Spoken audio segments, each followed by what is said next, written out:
I met Bill Gates on July 5th, 1991. We were out in Seattle, and Bill said, "You've got to have a computer." And I said, "Why?" And he said, "Well," he said, "you can do your income tax on it." I said, "I don't have any income. Berkshire doesn't pay a dividend." He said, "Well, you can keep track of your portfolio."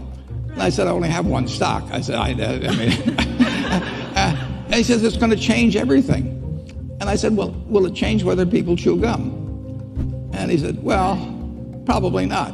And I said, "Well, will it change what kind of gum they chew?" And not. I said, "Well, then I'll stick to chewing gum and you stick to computers." I don't have to understand all kinds of business. There's all kinds of business I don't understand, but there's thousands of opportunities there. I did understand the Bank of America,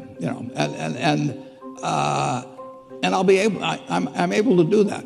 I'm able to understand some given percentage. But Ted Williams wrote a book called The Science of Hitting.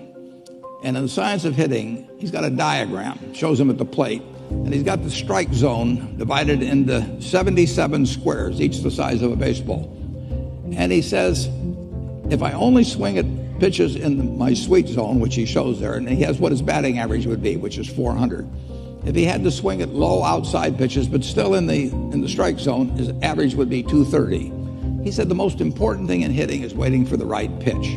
Now, he was at a disadvantage because if the count was 0-2 or 1-2 or so on, even if that ball was down where he was only going to bat 230, he had to swing at it.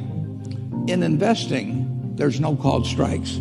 People can throw Microsoft at me and, you name it, any stock, General Motors, and I don't have to swing. And nobody's going to call me out on called strikes. I only get a strike called if I swing at a pitch and miss.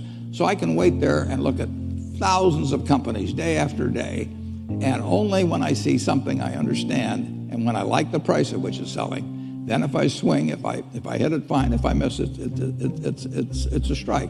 But it's an enormously advantageous game, and it's a terrible mistake to think you have to have an opinion on everything. You only have to have an opinion on a few things. In fact, I've told students, if when they got out of school, they got a punch card with 20 punches on it, and that's all the investment decisions they got to make in their entire life, they would get very rich because they would think very hard about each one.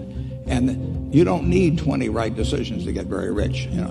4 or 5 will probably do it over time. So I don't worry too much about the things I don't understand. If you understand some of these businesses that are coming along and can spot things on, if you can spot on Amazon, for example, I mean, it's a tremendous accomplishment what Jeff Bezos has done. And I tip my hat to him. He's a wonderful businessman. He's a good guy, too.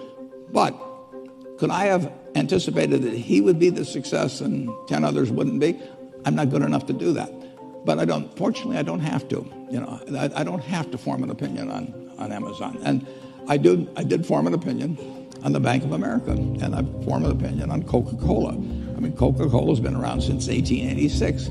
There's 1.8 billion 8-ounce servings of Coca-Cola products sold every day. Now, if you take 1 penny and get 1 penny extra, that's $18 million a day.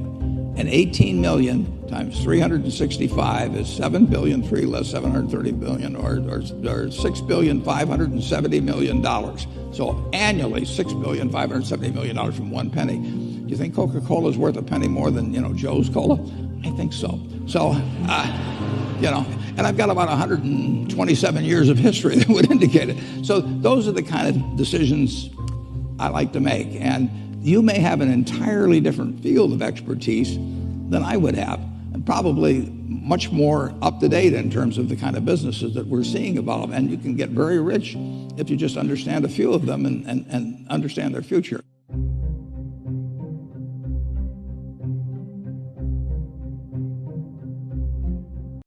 They got a punch card with 20 punches on it,